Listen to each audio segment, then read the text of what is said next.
Despite some stubborn challenges, Houstonians are feeling a bit of optimism as they look toward the future. That's the theme of the Kinder Institute Houston area survey, which provides an annual snapshot of what's on people's minds. Fox 26's business reporter Tom Zizka is here with a look at some of those findings. Tom. Caroline Rashi, this is the 43rd year for the Houston area survey. The theme of the questions this year, the future Houston of tomorrow. It asks about big topics like artificial intelligence, climate change, and the energy transition, and how the energy capital of the world will embrace it all. Nearly 90% of those responding believe Houston should lead the charge and that it's vital to the city's economic prosperity. There's overwhelming consensus that we need it. So I want to use those two words distinctly, that we need it, that in fact that Houston's economic future depends on it. So that's why we must make that transition, not just make that transition, but be the leader of that transition. Now, there are a lot of topics in this report. The survey annually asks about the biggest challenges that we face. This year, crime and safety remains in the top spot. 27% of respondents saying yes to that.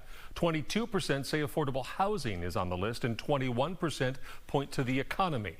On that, 7 in 10 respondents say their personal finances are the same or are getting better in the last year. It would appear there's not a lot of cushion, though. When asked whether they could come up with $400 in an emergency, last year 42% said they couldn't do it. This year, 46% say they do not have that cash. That's almost half of our fellow Houstonians would be devastated by a $400, an unexpected $400 bill. And as we all know, that can happen really, really easily.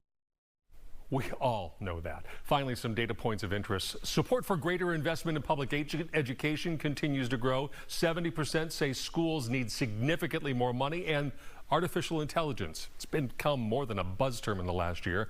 While some expect to be replaced by AI, about 70% expect to learn new skills to accommodate it. So, what to do with all this information? Researchers hope it is a tool to move forward.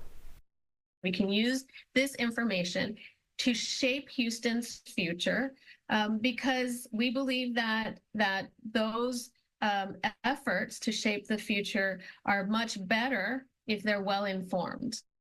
So we have posted the full interview with the Kinder Institute director, Ruth Lopez-Turley, there on the free Fox Local app. If you don't have it, get it.